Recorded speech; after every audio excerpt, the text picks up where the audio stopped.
Bonjour, je vous retrouve pour cette nouvelle vidéo qui va aborder un sujet qui en fait concerne beaucoup de personnes, voire tout le monde, et que je retrouve assez souvent comme problématique dans mon cabinet, qui est celui du regard des autres, et notamment pourquoi est-il si important et pourquoi nous empêche-t-il d'être nous-mêmes. Et puis, eh bien, savoir comment s'en libérer pour justement retrouver cette liberté d'être soi-même.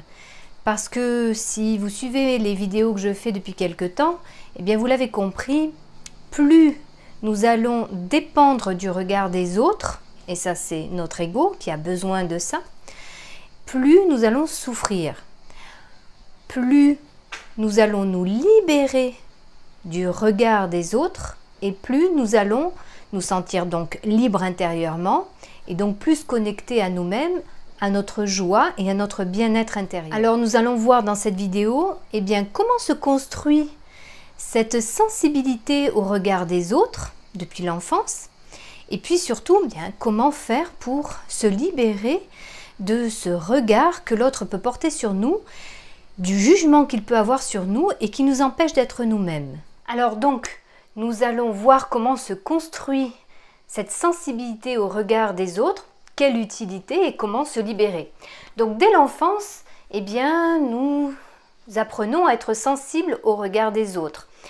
Mais dès l'enfance, c'est-à-dire entre 2 et 3 ans, lorsque finalement nous ne sommes plus dans cette unité, mais où l'enfant commence à se séparer et à comprendre en fait qu'il est distinct de ce qui l'entoure.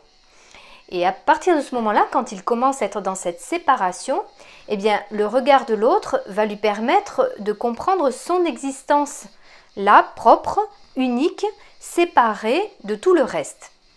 Et donc, à ce moment-là, il va eh bien, commencer à comprendre que le regard de l'autre l'aide à comprendre eh bien, qui il est dans cet environnement et comprendre le monde qui l'entoure. Donc à ce moment-là, déjà le regard de l'autre va avoir cette importance-là. Et puis selon le regard qu'il va y avoir sur lui, qu'on va lui porter, si c'est un regard positif, eh bien son image va être plutôt positive. Si par contre le regard qu'on porte sur lui est négatif, eh bien assez naturellement il va avoir une image négative. Si en fait c'est entre les deux, c'est-à-dire que le regard, il est à la fois positif et négatif, eh bien, son image va être justement dans cette construction qu'il y a à la fois des choses positives en lui et à la fois des choses négatives. Donc, en fait, il va construire le regard sur lui-même en fonction du regard des autres, de l'image que les autres vont lui renvoyer. Il va y avoir donc un façonnage, sans tenir compte vraiment de la nature propre de l'enfant, et donc vont commencer à être transmis eh bien, un certain nombre de croyances, de perceptions des autres que l'enfant va commencer à intégrer pour lui-même. Si l'environnement a un regard plutôt juste tout en tenant compte de la nature propre de l'enfant, eh bien à ce moment-là, l'enfant va avoir une vision plus juste de lui-même et non pas la vision que les autres portent sur lui. En tout cas, il aura ces deux visions-là, ce qui lui permettra de s'autoriser à s'exprimer dans sa vraie nature. Et c'est à partir de l'importance justement que le regard commence à avoir sur l'enfant que va se développer aussi le sentiment de honte, avec donc la peur derrière eh bien, d'être jugé ou mal jugé, de déplaire ou de blesser, de vexer, de ne pas être conforme à ce que les autres attendent de soi. Et nous allons donc retrouver eh bien, toutes les peurs qu'il y a derrière l'importance de plaire ou de ne pas déplaire aux autres et toute la frustration si jamais nous n'y arrivons pas. Alors, l'importance du regard que les autres dès le début vont porter sur nous vont donc derrière développer eh bien, beaucoup de nos peurs et certaines de nos frustrations, et c'est la raison pour laquelle, eh bien, par la suite, nous allons avoir sans cesse eh bien, ces deux émotions qui vont se retrouver sur notre chemin. Je vais donc vous donner quelques exemples de regards que les parents ont pu porter sur l'enfant et qui ensuite déterminent cette sensibilité au regard des autres. Alors, un exemple que je peux vous donner, c'est celui, eh bien, par exemple, d'un parent qui serait exigeant. Et du fait de son exigence, eh bien, en fait, on n'a pas le droit à l'erreur. Et ça, eh bien, en fait, si vous voulez, l'enfant, il va tout faire pour ne jamais faire d'erreur. Il va y avoir une espèce d'exigence en fait qui vient de l'extérieur, qui va ensuite être construite à l'intérieur. Je ne dois jamais me tromper, parce que si jamais je me trompe, eh bien je vais déplaire à mon parent. Et comme je ne souhaite pas déplaire à mon parent, eh bien, je vais tout faire pour être comme il souhaite que je sois, c'est-à-dire ne jamais faire d'erreur. Mais on voit bien en fait toute la pression intérieure que cela peut générer, d'autant plus qu'on ne peut pas apprendre, ça tout le monde le sait, sans faire d'erreur.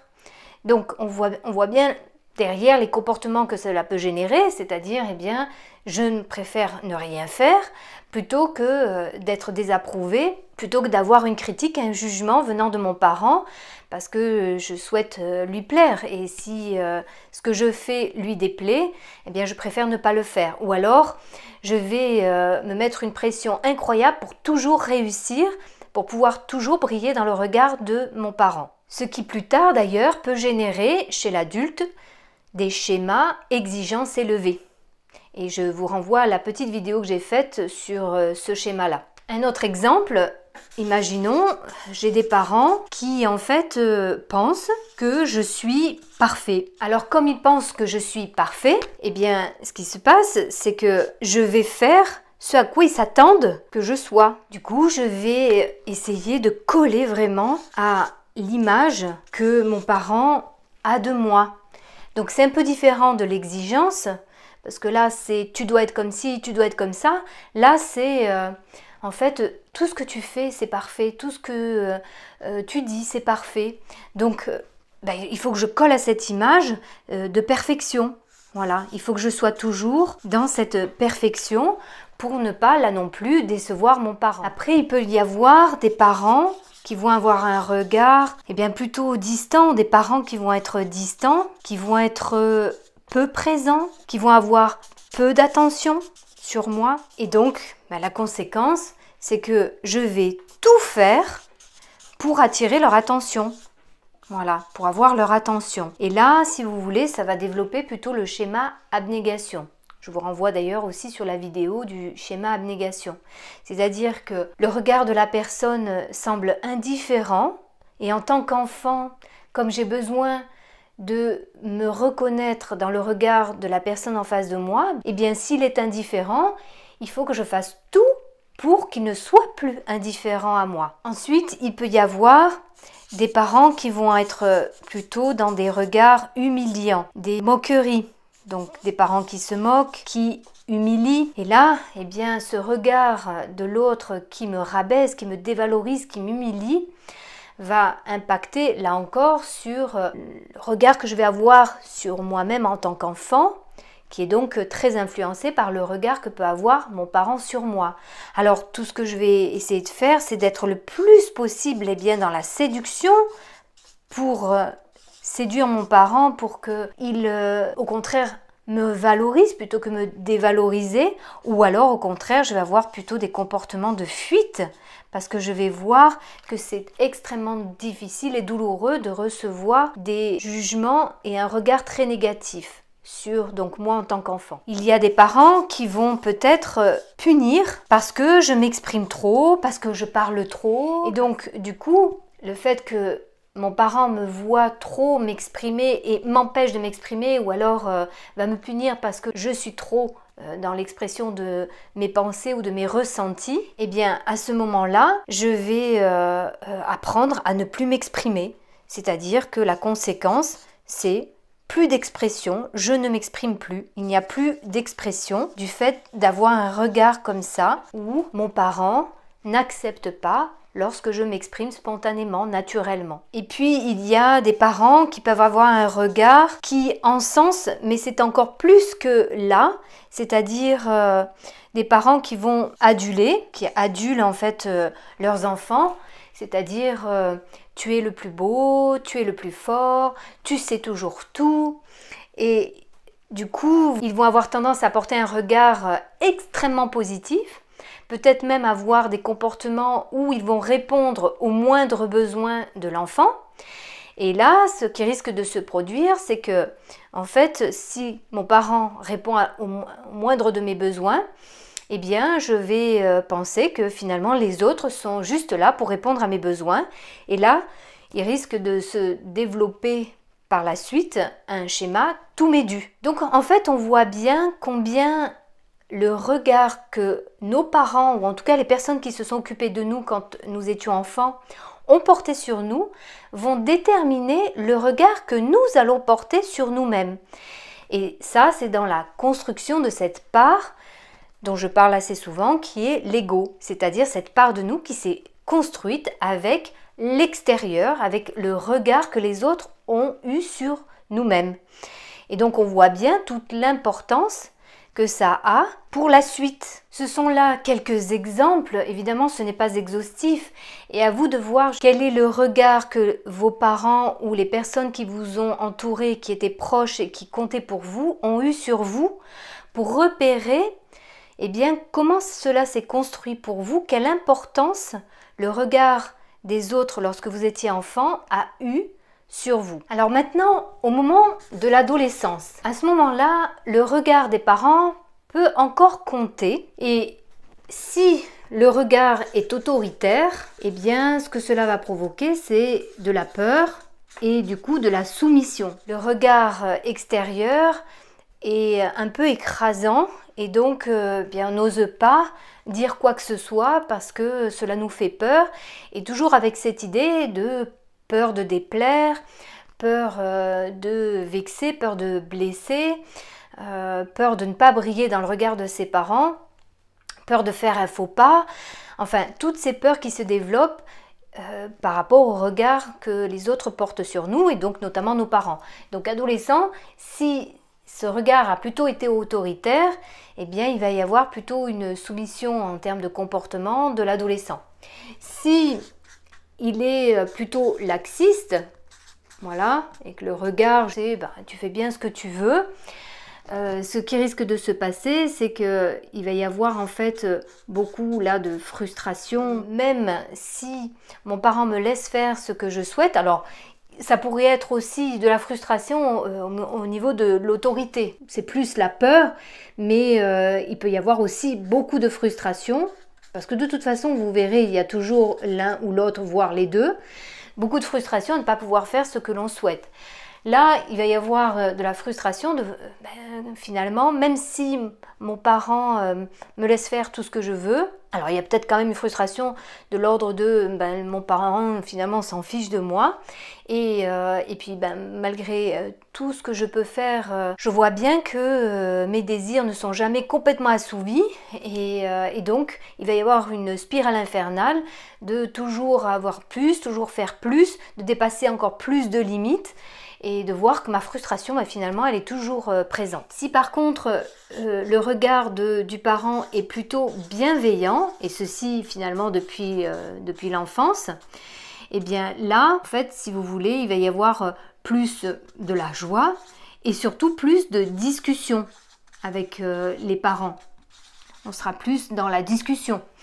Et à ce moment-là, eh bien, nous pouvons voir que certaines choses peuvent être faites, d'autres moins, et puis on va aider l'enfant à développer sa conscience et non pas être dans une loi qui dit tu dois faire ci ou tu dois pas faire ça. Mais à cette période-là, surtout ce qui va compter, c'est le regard social. Alors ça compte déjà dans l'enfance, mais à ce moment-là, cette période-là, vraiment le regard social, alors ce que j'appelle le regard social, ça va être tous les amis, tous les ennemis et toute personne finalement qui va avoir un jugement et un regard sur l'adolescent. Et d'ailleurs, cette importance du regard social va dépendre aussi du regard que les parents ont sur ce regard social. Si eux-mêmes sont très sensibles au regard social, si on me dit que je ne lève pas bien mon enfant, eh bien je vais pas me sentir bien,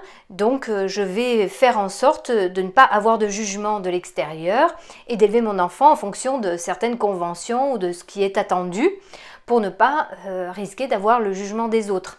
Donc plus les parents ont cette sensibilité au regard social, plus les enfants risquent d'avoir aussi cette sensibilité. Alors l'enfant, il peut soit coller à l'image que ses parents ont voulu de lui, il va continuer à coller à cette image, soit il va vouloir se décoller de cette image.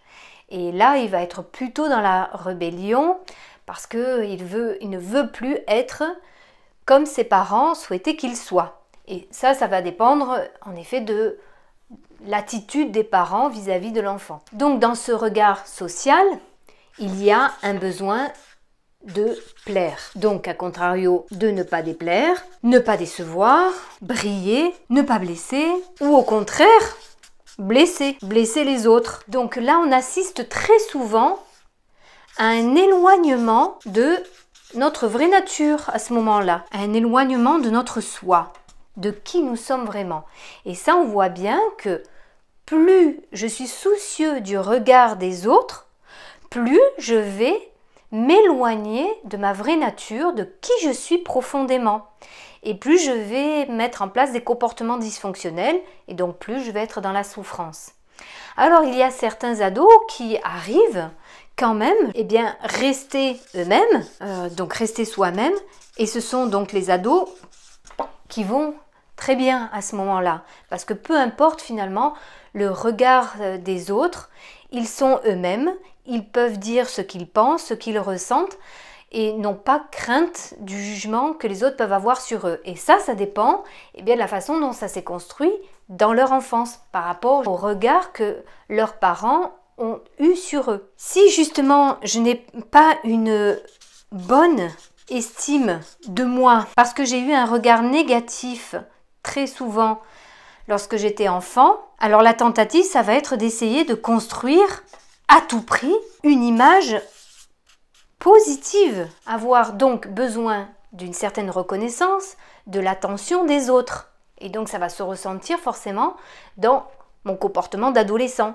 C'est-à-dire comment je peux attirer l'attention des autres pour me sentir bien, parce que au fond de moi, du fait d'une image négative que j'ai reçue, j'ai envie maintenant de surmonter cette image négative et avoir au contraire une image positive. Donc j'essaie de la voir de l'extérieur. Je ne l'ai pas eue par exemple de mes parents, alors je vais essayer de la chercher auprès des personnes qui vont m'entourer en tant qu'adolescent. Et dans certains types de comportements, ça va être, par exemple, je vais tout faire pour les autres pour qu'ils m'apprécient.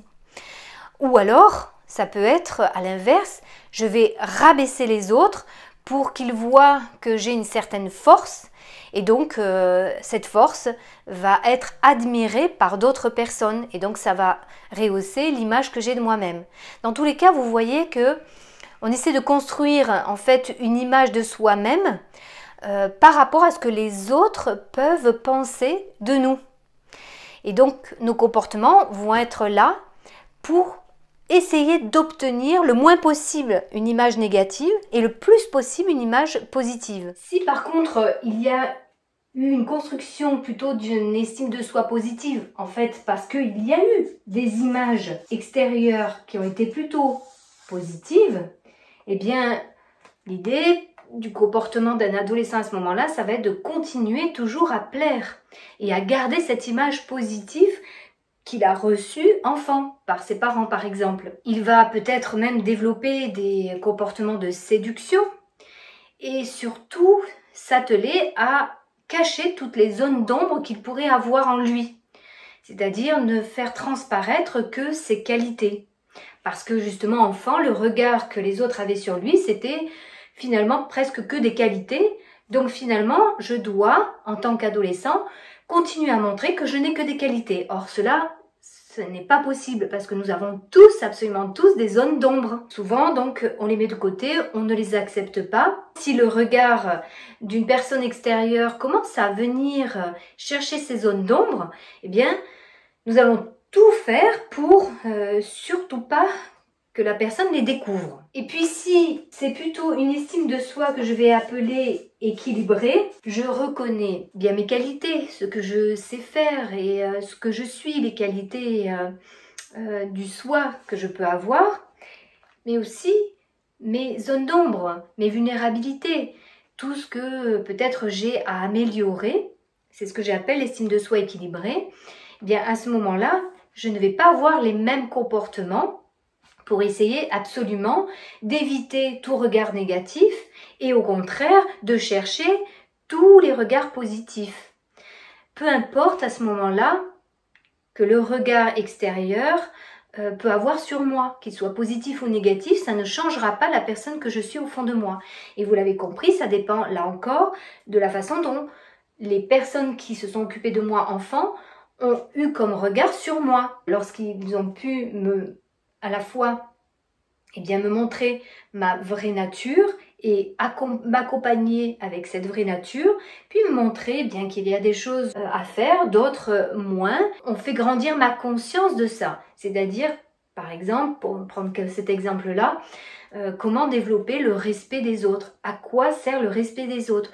Pour quelles raisons il est important de respecter les autres pour de meilleures relations? Si mes parents ont fait grandir cette conscience-là en moi, eh bien, je sais ce qu'il y a à faire de mon côté. Après, si les personnes en face de moi n'ont malheureusement pas ces mêmes critères, ces mêmes valeurs, eh bien, ça ne me concerne pas. Ça concerne les personnes qui sont à l'extérieur. Donc, ça ne fait pas varier mon estime. Plus le regard extérieur a impacté sur l'enfant et l'adolescent, plus ça aura contribué à l'éloigner de sa vraie nature. Plus le regard des parents ou des personnes qui se sont occupées de l'enfant a été bienveillant, a permis d'accompagner la vraie nature de l'enfant, plus il restera proche de lui-même et moins il sera sensible au regard des autres. Il sera donc plus authentique, il saura dire ce qu'il pense, il saura dire ce qu'il ressent, il n'aura donc pas peur du jugement des autres, il va accepter que les autres ne soient pas d'accord avec lui, voire même le désapprouvent, et sera pas vraiment sensible à la critique, en tout cas à la critique constructive, et la critique qu'on pourrait appeler négative, qui détruit, et pas celle qui construit, bien, il n'en aura que faire. Et puis maintenant, adulte, et bien finalement, adulte, ça va dépendre de l'influence qu'il y a eu au moment de l'enfance et de l'adolescence. Si le regard des autres, quand on était enfant et adolescent, était très important, alors, eh bien, adultes, nous restons très impactés par le regard des autres. Ce qui signifie que nous allons avoir des comportements, des attitudes en fonction des autres. On va tenir compte davantage des besoins des autres et pas tellement des siens. On va faire tout pour éviter les jugements. Évidemment, on n'est pas soi-même. Et comme je l'ai dit, ne pas être soi-même, c'est souffrir. Si par contre, le regard des autres n'a pas été finalement eu trop d'importance lorsque nous étions enfants, alors à ce moment-là, eh bien, il y a plus de liberté d'être soi-même. Il y a une acceptation totale de qui nous sommes et donc aussi de toutes les zones d'ombre dont je parlais tout à l'heure. Ça ne pose aucun problème. Et d'ailleurs, vous voyez bien que plus vous acceptez vous-même vos zones d'ombre, moins les autres peuvent avoir de prise sur vous.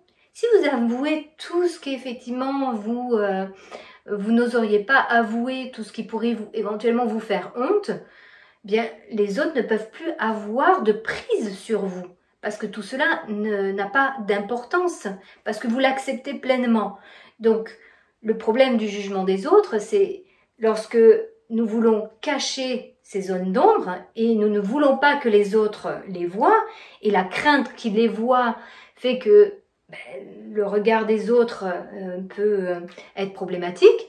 Mais si tout ce que vous êtes, vous l'acceptez pleinement, le regard des autres, le jugement des autres n'a plus lieu d'être. Il y a plus de réponses à nos propres besoins, tout en tenant compte bien sûr du besoin des autres, ce qui nous permet d'être dans cet équilibre. Et puis cela permet d'être plus dans l'affirmation de soi. Donc vous l'avez compris, adulte, l'importance que l'on va accorder au regard des autres va dépendre du regard que nous avons reçu lorsque nous étions enfants et adolescents, s'il a été plutôt positif, plutôt négatif, ou plutôt dans un certain équilibre, une certaine bienveillance. Alors maintenant, comment faire? Comment apprendre à se libérer du regard des autres? Alors tout d'abord, il ne s'agit pas de faire n'importe quoi, parce que là, on voit bien, c'est une question de respect, et le respect, c'est essentiel par rapport aux relations,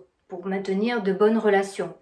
Donc l'idée n'est pas de « j'en ai rien à faire du regard des autres, je fais ce que je veux, je suis libre » et peu importe finalement, même si ce n'est pas respectueux vis-à-vis des autres, j'en ai rien à faire. Non, bien évidemment, je vous dis souvent que ce qui pose problème, ce qui nous fait dysfonctionner, c'est lorsque nous sommes dans les extrêmes. C'est-à-dire, si je ne suis absolument pas soucieux ou soucieuse du regard des autres, et peu importe ce qu'ils peuvent penser, j'ai aucune honte, c'est un comportement un peu extrême qui risque de poser problème. Et évidemment, de l'autre côté, si je suis extrêmement sensible au regard des autres, là, je vais m'empêcher de vivre, m'empêcher de dire ce que je pense, ce que je ressens, faire ce que j'ai envie de faire. Donc, on voit bien que c'est à chaque fois les extrêmes qui posent problème. Et là, la règle est identique, c'est-à-dire, si je suis dans les extrêmes, ça va me faire dysfonctionner. Donc, l'idée, une fois de plus, c'est de revenir à cet équilibre-là. Ensuite, ça va être d'être soi-même. Être soi-même, donc on va apprendre cela en finalement comprenant que le regard qu'on a porté sur moi a forgé mes peurs. Et mes peurs du jugement des autres. Et rappelez-vous, c'est souvent, j'ai peur de ne pas plaire, voire de déplaire, j'ai peur de blesser, j'ai peur de vexer, j'ai peur d'être abandonnée, rejetée, humiliée. Enfin, toutes ces peurs qui sont en rapport avec le regard des autres, en fait, je vais prendre conscience que c'est par rapport au regard que les autres ont porté sur moi lorsque j'étais enfant et adolescent. Comprendre que c'est pareil pour tout le monde. C'est-à-dire que le regard que va porter une autre personne sur moi, ça vient de ses perceptions, de ses schémas, de ses croyances. Et donc, si c'est une construction, ça ne peut pas être une vérité. La personne qui pense des choses sur moi ne peut pas savoir précisément qui je suis. Elle le voit au travers de ses filtres, au travers de ses perceptions, de sa façon de voir les choses. Tout comme enfant, finalement. Enfant, nous avions donc des personnes autour de nous, proches, qui avaient un certain regard sur nous, mais ce regard-là n'était pas une vérité absolue sur nous-mêmes. Souvent même, c'était assez éloigné. C'était en fonction de la perception que les parents avaient sur nous. Donc, ce n'était pas ce que nous étions. Sauf que lorsqu'on est enfant, on n'a pas ce recul-là pour se dire « Tiens, si mon parent me dit que je suis bonne à rien, c'est peut-être parce qu'il a un souci, il a des problèmes, il a des blessures non réglées, des schémas qu'il devrait travailler. » Nous, on n'a pas cette capacité-là, enfant. Donc, ce que nous dit un parent à ce moment-là, on le prend comme une vérité. Et c'est là tout le problème. Et puis, quand bien même, finalement, ce que la personne, en fait, voit sur nous, c'est basé sur un fait concret. Ce qui va être important, c'est d'être dans la totale acceptation de ce que la personne peut faire remarquer et qui semblerait une réalité. Alors, je vous donne 2 exemples, mais il y en a plusieurs. C'est si par exemple, j'ai de l'embonpoint, c'est une réalité. Et si la personne me fait remarquer cela, parce que vous voyez par exemple, les enfants peuvent faire remarquer, tiens, la personne, elle est grosse, sans malice, sans vouloir faire du mal. Simplement, il remarque, il observe cela. Et d'ailleurs, à ce moment-là, c'est juste une observation. Du point de vue de l'adulte qui serait à côté, ce serait non, tu ne dois pas dire ça. Donc l'enfant va apprendre que on n'a pas à dire certaines choses observables, on va dire concrètement. Et pour la personne qui reçoit cette remarque d'un enfant, et plutôt dans l'innocence de l'enfant, eh bien ça va dépendre de comment elle est intérieurement. Si elle se dit, ben, de toute façon, c'est une réalité, et j'accepte cette réalité, soit ça me vexe parce que je n'accepte pas cette réalité. Et le fait que l'enfant me fasse voir cette réalité est insupportable. Donc ça va être important aussi de voir comment intérieurement vous ressentez ce que les uns et les autres peuvent dire sur vous. Ça peut être un autre exemple si j'ai une transpiration excessive. Et la personne donc peut faire une observation ou pas d'ailleurs, à moi de voir comment je suis dans l'acceptation de cette réalité. Eh bien oui, je transpire beaucoup. Et puis peut-être même que cette transpiration est très odorante. Alors pour vous permettre de bien illustrer ce que je suis en train de dire, de comment se libérer du regard des autres, je vais reprendre les colonnes de bec. Alors pour ceux et celles qui ne seraient pas très familiers avec cela, je vous renvoie à la première vidéo qui explique justement comment nous fonctionnons avec les colonnes de bec. Donc, je vais prendre plusieurs exemples pour vous permettre de voir que ce n'est pas ce que nous sommes qui est jugé, mais la perception des autres sur ce qu'ils voient de nous, ce qu'ils voudraient que l'on soit, ou les jugements donc qu'ils peuvent avoir sur nous. Prenons l'exemple d'une situation par rapport à mon physique ou éventuellement ma tenue vestimentaire, voilà. Et nous allons voir que par rapport à cette situation, il peut y avoir deux façons de voir les choses. Alors, cela peut donc générer, là on se met dans la tête d'une personne extérieure qui donc va observer la situation. Donc, prenons l'exemple si c'est moi. Selon ce que la personne va se dire, si elle se dit « Ah, elle est pas assez ceci ou pas assez cela, elle devrait prendre un peu plus soin d'elle, elle devrait faire un peu plus de sport », s'il y a ce genre de pensée assez négative, on va dire, qui, donc, dans la façon dont je devrais être, ne correspond pas à la façon dont la personne voudrait que je sois, ça va lui générer ici plutôt des frustrations. Et rappelez-vous, comment une personne fait pour se libérer d'une émotion? Eh bien, en ayant un certain comportement sur la situation. Donc là, en l'occurrence, sur moi. C'est-à-dire que la personne va peut-être faire un jugement assez négatif, une critique négative, puis voire même des reproches. Voilà, parce que mon physique, ma tenue n'est pas conforme, ne sont pas conformes à la façon dont la personne voudrait que je sois.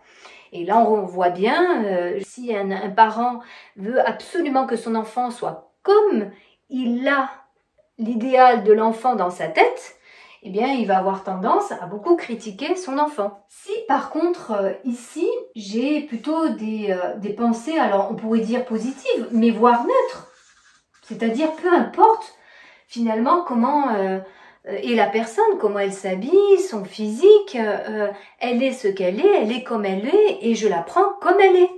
Donc là, on voit bien qu'il n'y a pas de frustration, mais plutôt un sentiment de bienveillance. Et donc ici, on va trouver bien le respect et des relations saines, des relations plutôt positives, plutôt saines. Et vous voyez bien que la situation, c'est exactement la même. C'est-à-dire qu'une personne peut juger ou pas la situation, c'est-à-dire ce que je suis, c'est exactement pareil. Donc on voit bien que finalement le jugement des autres sur nous-mêmes ne correspond pas à qui nous sommes, mais correspond à la perception que les autres ont sur nous. Vous commencez à voir que finalement le regard des autres, eh bien il a peu d'importance finalement. Un autre exemple, par rapport à mon attitude, ma façon de me comporter, mes gestes. Une personne extérieure va avoir donc deux façons de percevoir mon attitude. De la même façon, elle peut avoir un jugement très négatif, mais comment elle se comporte, comment elle se tient. Elle a des attitudes qui sont un peu trop exubérantes, eh bien, de nouveau, je ne corresponds pas à ce que la personne souhaiterait de moi. De nouveau, la personne est dans la frustration et donc, de nouveau, va être dans le jugement négatif, dans la critique, le reproche, parce que mon attitude ne lui plaît pas. Alors que si, une fois de plus, je peux avoir un avis plutôt positif ou voire neutre, c'est-à-dire chaque personne est différente, chaque personne a sa singularité, chaque personne peut agir comme il souhaite.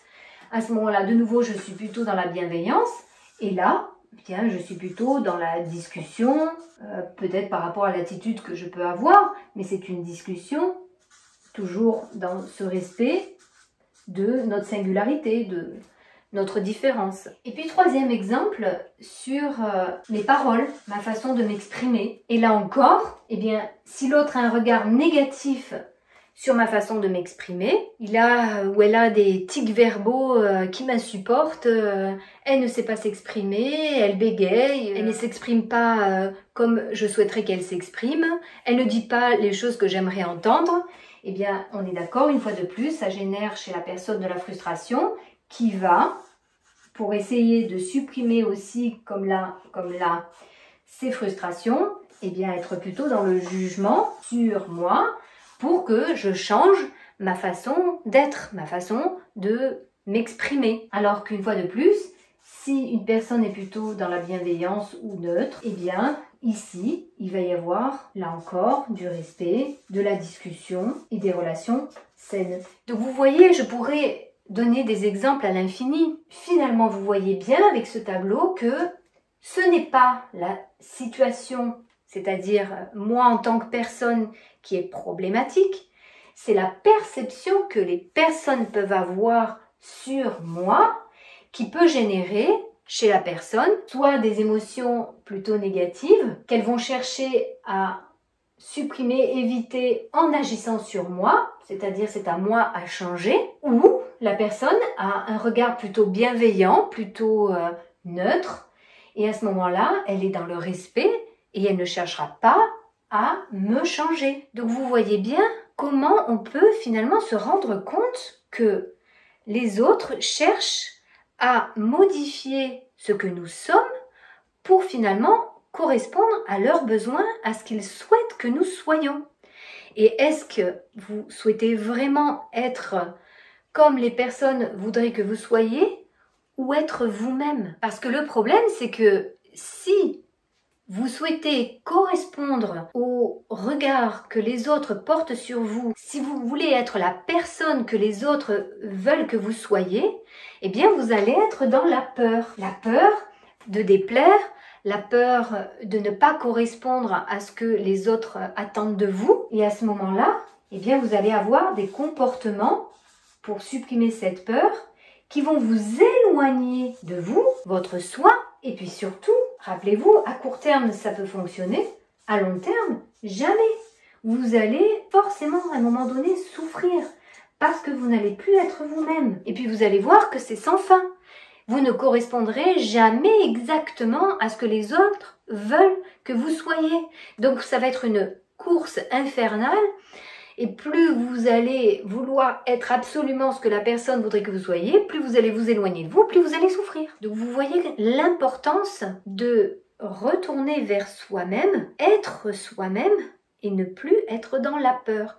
Et je dis souvent, on a plus à gagner à être libre d'être soi-même que de vouloir supprimer la peur. Parce que la peur va de toute façon être toujours présente si vous n'arrivez pas à surmonter cette peur en étant vous-même. Alors, ce qu'il est important de voir, c'est que le jugement des autres correspond à leur partie blessée que ces personnes n'ont pas travaillé. Donc, comment on peut encore se laisser impacter par un jugement négatif d'une personne qui n'a pas réglé ses propres blessures, qui n'a donc même pas conscience de ses blessures et qui n'a pas la conscience qui lui permettrait de prendre du recul par rapport à moi-même. Vous connaissez certainement cette parole de sagesse, on voit la paille dans l'œil de l'autre, on ne voit pas la poutre dans le sien. Et que tant que la personne n'a pas cette conscience-là, Elle va passer son temps à critiquer et à juger les autres. Donc sachez qu'une personne qui critique et qui juge, c'est une personne qui n'a pas réglé un certain nombre de choses en elle. Et d'ailleurs, c'est la même chose pour vous-même. Si vous vous mettez à critiquer, à juger les autres, eh bien sachez que c'est parce que vous n'avez pas réglé quelque chose en vous-même. Et ça, on va le voir, c'est en fonction du niveau de conscience. Plus nous avons une conscience élevée, développée, moins nous sommes portés au jugement et à la critique des autres. Ou si nous disons quelque chose à quelqu'un, c'est toujours avec bienveillance et pour peut-être permettre à la personne de prendre conscience de certaines choses qu'elle ne voit pas. Moins on a cette conscience développée, élevée, plus on va être porté à juger, à critiquer les autres. Tout simplement parce qu'on ne voit pas que nous avons beaucoup de zones d'ombre, qu'on ne voit même pas parfois, ou que l'on n'accepte pas. Donc ce qui va être important, c'est de faire vraiment un retour vers soi. Qui suis-je vraiment dans ma vraie nature? Pas la partie qui s'est construite du fait du regard extérieur. Depuis que je suis enfant, on me dit il faut être comme ci, il faut pas être comme ça. Si tu veux réussir, il faut être comme ça ou parler comme ça. Il faut faire telles études. Toutes ces choses-là qu'on nous a dites et qui nous ont éloignés de notre nature. Donc qui suis-je sans formatage, sans conditionnement, libéré de tous ces carcans qui venaient de l'extérieur? Voir quels sont mes besoins fondamentaux, ce qui vraiment me fait vibrer et pas ce qu'on m'a dit qu'il fallait être ou faire. Qu'ai-je envie vraiment de réaliser dans ma vie, tout ce que je souhaite réaliser dans la vie, et peu importe ce que les autres peuvent penser de cela. Vous voyez, enfants ou adolescents, eh bien les parents, parfois par inquiétude, parfois par exigence, de manière consciente ou inconsciente, eh bien nous ont dit il faut bien travailler à l'école pour avoir tel diplôme, pour pouvoir avoir un bon métier qui va te permettre d'être heureux dans ta vie. Et on, comme ça, guidé beaucoup notre orientation. Et pour pas les décevoir ou pour pas leur déplaire, eh bien, on a fait ce qu'ils nous ont dit de faire, alors que ça correspondait peut-être pas avec ce qui nous faisait vibrer et ce qui était important. Si mes parents me disent tu dois faire la prépa parce que tu vas voir ça va te donner beaucoup plus de possibilités dans la vie, alors qu'en fait au fond de moi j'ai envie plutôt de faire un métier créatif et que les parents disent non, tu ne gagneras jamais ta vie avec les arts, eh bien effectivement je vais avoir tendance peut-être à écouter ce que mes parents me disent, mais donc m'éloigner de ce qui me fait vibrer vraiment. Eh bien il faut pouvoir repérer tout cela pour finalement reconnecter à ces rêves d'enfant, à ce qui nous faisait vibrer lorsque nous étions enfants, pour retrouver cela. Et puis, on peut se dire aussi que parfois nous pensons que les autres ont des jugements sur nous-mêmes alors qu'il n'en est rien. Rappelez-vous qu'on se fait un tas d'idées, des pensées, notre mental qui nous fait croire un tas de choses qui bien souvent ne sont absolument pas la réalité. Et puis, oser être soi-même avec toutes nos zones d'ombre, parce que tout le monde en a, et se libérer de toutes ces peurs que l'on a créées avec le regard des autres. Cela crée beaucoup de phobies comme l'hémétophobie, la peur de vomir, et notamment en public. Là on voit bien que on crée cette phobie, cette peur, parce que si jamais il nous arrive de vomir en public, ça serait juste l'horreur que les autres voient cela par rapport à nous-mêmes. Alors que la plupart du temps, quelles vont être les réactions des personnes? Ça va être plutôt d'aider et non pas de se moquer. Il pourrait y en avoir, mais rappelez-vous, s'il y a certaines personnes qui se moquent, ça veut dire que ce sont des personnes qui ont elles-mêmes quelques soucis à régler. Parce qu'autrement, le réflexe assez naturel, ça va être d'aider la personne, de voir ce qui lui arrive et comment on peut lui apporter une certaine assistance. Donc, si finalement, eh bien, j'accepte d'être dans une situation délicate et être soumise ou soumis à la critique éventuelle, parce qu'elle n'est pas forcément évidente, des autres, ça ne devient plus un problème. Et si cela ne devient plus un problème, la phobie disparaît. Et quand bien même la personne pourrait nous juger ou nous critiquer, on a vu, ça dépend de son niveau de conscience, eh bien moi j'ai deux petits mots, mes deux petits mots favoris qui sont et alors? Et alors? À partir du moment où je suis dans le respect des autres, mais qu'est-ce que cela peut bien faire de penser cela, de croire cela, de dire cela, d'agir comme cela? Qu'est-ce que ça peut bien faire? Et alors? Donc je vous invite à vraiment vous dire cela vous aussi. Vous allez voir que ça va vraiment contribuer à vous libérer du regard des autres. Cela veut donc dire devenir vraiment soi-même et non plus tel que les autres veulent que nous soyons. Alors, je parle assez peu de moi dans ces vidéos, mais sachez que tout ce que j'explique, je me l'applique à moi-même et j'essaie de faire du mieux que je peux pour pouvoir intégrer tout ce que je vous transmets. Et là, je vais donc, une fois n'est pas coutume, parler d'une situation qui, moi, m'a beaucoup fait évoluer. Et c'est la raison pour laquelle je vous la partage, parce que moi, ça m'a permis de comprendre vraiment comment je pouvais me libérer du regard des autres. Et puis, bien, vous pourriez peut-être faire de même, parce que ça pourrait aussi vous libérer du regard des autres.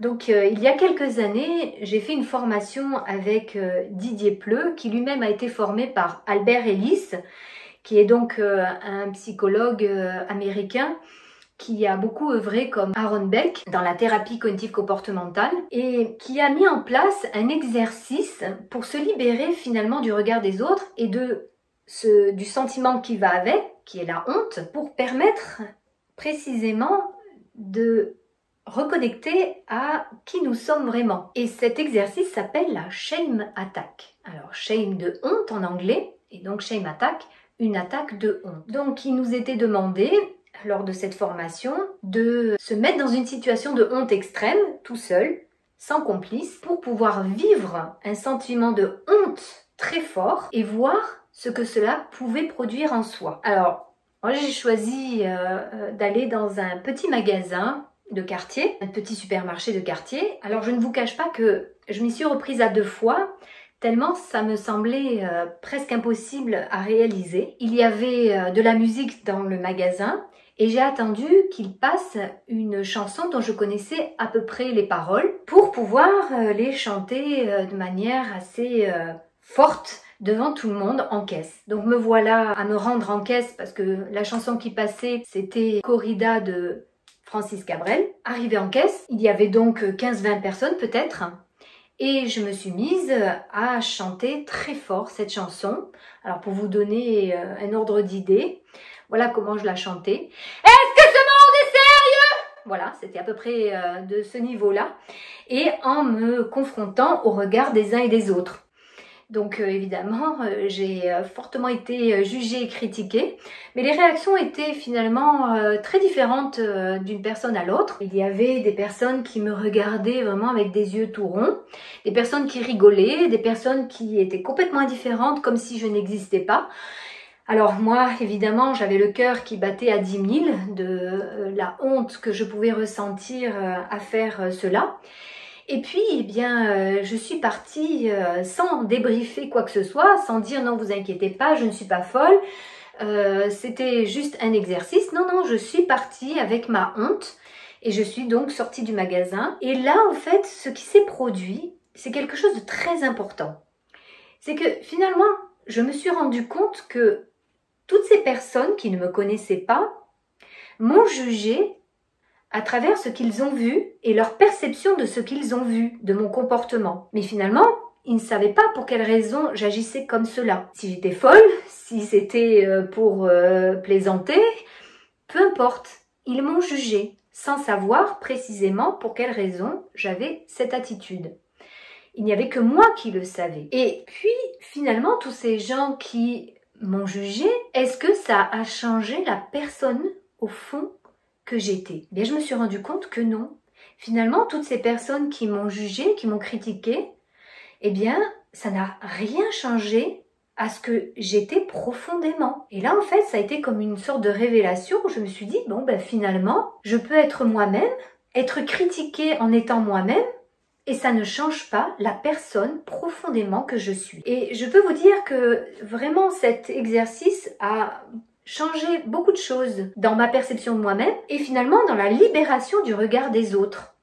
Et puis par la suite, qui peut le plus peut le moins, tout ce que je pouvais faire si c'était critiqué ou critiquable, et alors, peu importe, pourvu que je sois dans le respect des autres, pourvu que ça corresponde à qui je suis et à la réponse à mes besoins et ce que j'ai envie de vivre ou d'être. Voilà, j'espère que cet échange d'expériences vous aura aidé à peut-être comprendre pour vous-même l'importance de se libérer du regard des autres.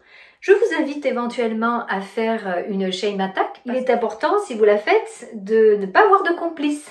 C'est-à-dire, vous êtes vraiment seul face à vous-même, face à votre honte. Et vous verrez qu'il est très probable que ça change quelque chose dans votre rapport au jugement, au regard des autres sur vous. Voilà, j'espère que cette vidéo vous aura été utile.